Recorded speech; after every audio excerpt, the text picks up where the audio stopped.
Depending on who you are, the metaverse infiltrates your daily life in different ways. Let's pretend you're a hermit who lives in a wooded cabin. For you, life is like a game of being alone. You most likely spend each day ensuring that you have enough food and shelter. You probably have never heard of the metaverse or had any contact with it in any way. What about an elderly person who grew up in the age before the internet?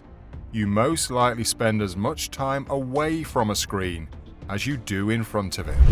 Your pal's bridge game and your neighbor's early bird special are just as essential to you as the number of likes or followers on your barely functioning Facebook page.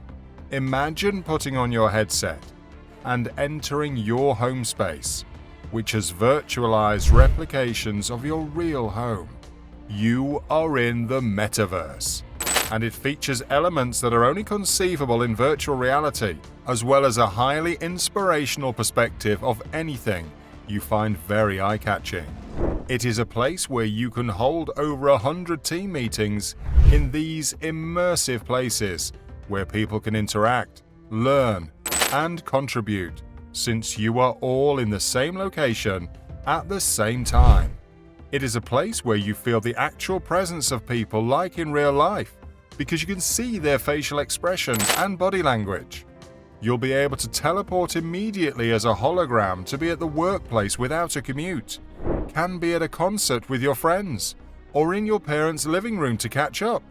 This virtual reality world has been a game changer for onboarding over 100,000 individuals every year.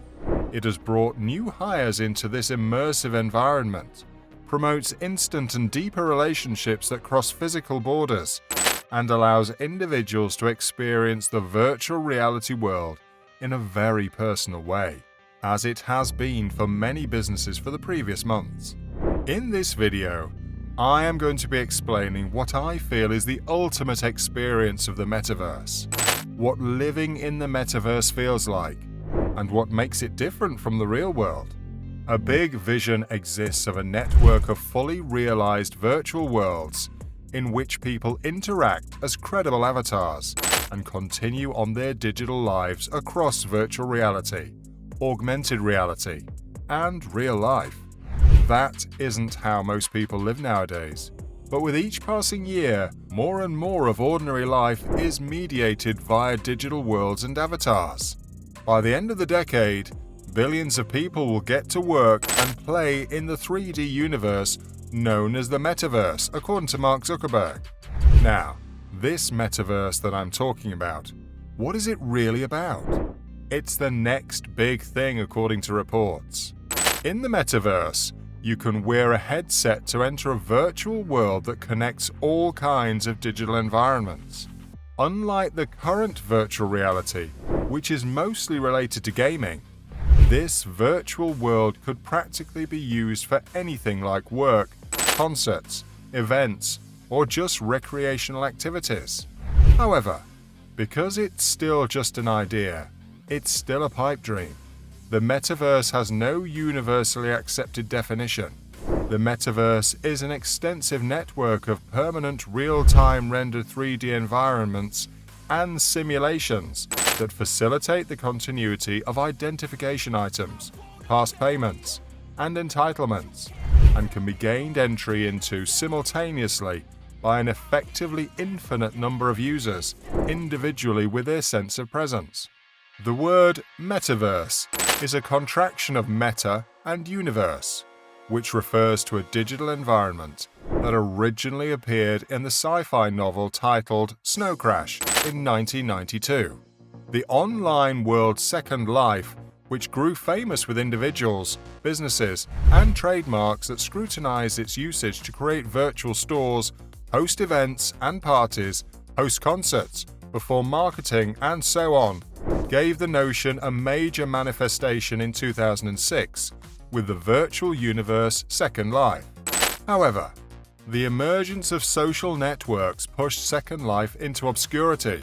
To an untrained eye, the metaverse may appear to be a more advanced version of virtual reality, but some believe it is the future of the internet.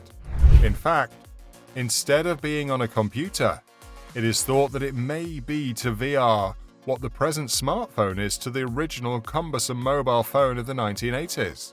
The trip into the metaverse, however, began many years ago, with the debut of Google Glass in 2012, which was invented to enable you to interact with the virtual world without being distracted from the actual world. Or when Facebook bought Oculus for $2 billion in 2014. But these were only some of the early phases of firms dabbling in the metaverse. Now, many companies like Meta, Roblox, and Microsoft are working hard to establish methods for people to interact in virtual spaces with others all over the world, while also monetizing the areas with products like NFTs or non-fungible tokens, which are effectively a mechanism for consumers to buy ownership of digital art.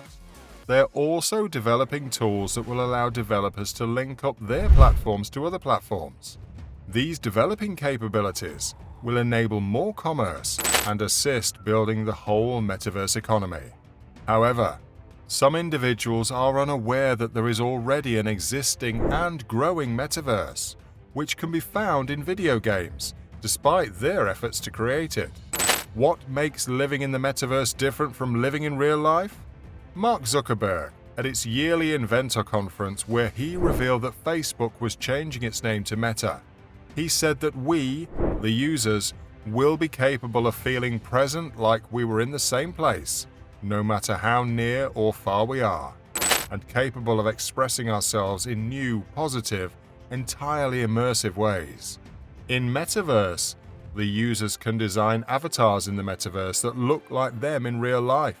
Avatars will be as prevalent as profile pictures on your social media accounts, but rather than being stationary images, these avatars are living 3D representations of the user, and they can modify their avatars for both work and pleasure, with virtual outfits developed by various designers from various applications and experiences. Although some of the metaverse's building blocks are now accessible, a lot more of the technology is still very far away from becoming generally available. The capacity to generate true-to-life 3D animation is an aim for people working on virtual simulations, and how immersive future metaphors will be relying to an extent on how realistically the actual world can be represented in them. We're looking at several patterns that make up the metaverse concept. First and foremost, gaming is a major trend.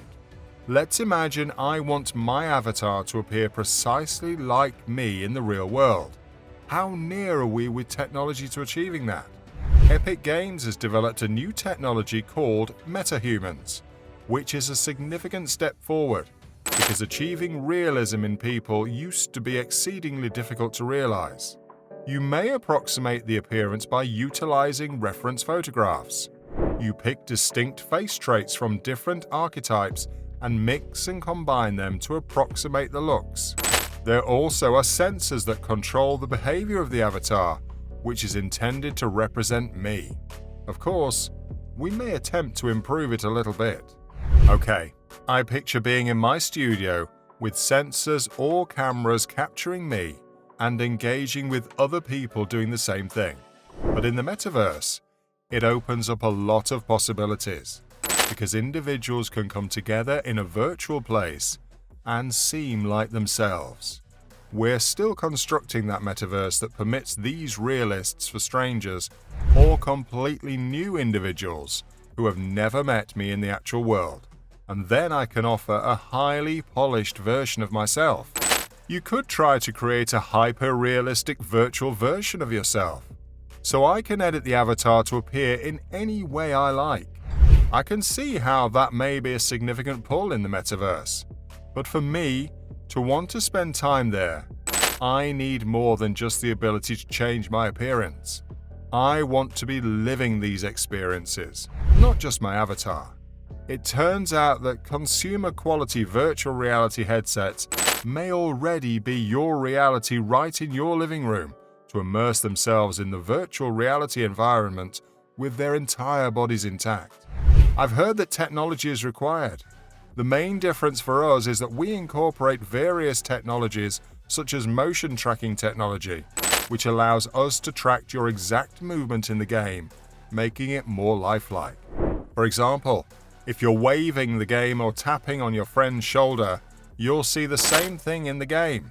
So yes, the trackers inform the game that this is your left hand and this is your right hand. And these cameras actually collect all of this input, which is how we can create your in-game avatar, how tall you are, what you're doing, and so on. Okay, can we play these games at home with the same or similar experience? Yes, but it won't be economically feasible throughout the system. So to transfer our physical bodies into virtual space, we need a full armor of equipment to enter the virtual dimension. Once there, I can easily traverse my virtual environment, see my torso and limbs, control virtual weaponry, and even physically communicate with my pals. But a completely immersive metaverse may be out of reach for many until full-body tracking technology becomes more commonly available to consumers.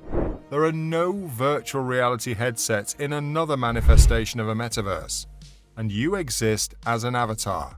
Popular open-world games like Roblox provide a glimpse into this, and there is massive shopping to be done in these online worlds.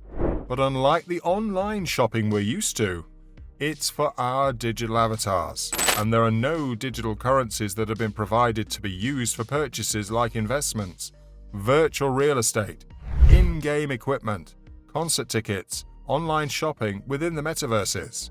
There are various currencies like MetaMask, Mana, Blocktopia, Sand, and so many more. So, there is the notion of a metaverse. And there are lots of platforms out there that are coming up with lots of mind-blowing inventions. We greatly believe that all of these virtual worlds will eventually be connected, and users will want to take their content, earnings, and currency across these virtual worlds. So you'll need to allow users to have something transferable like a coin or something. If that was a glimpse into how people might live, work, and play in the metaverse in the future, that future looks mind-bending. And on that note, we've come to the end of this video. Let us know in the comments section what you think about living in the metaverse, and if it will have a positive or negative effect on the world as a whole. Don't forget to give this video a thumbs up, subscribe, and turn on the notification bell to get notified when we post a new video.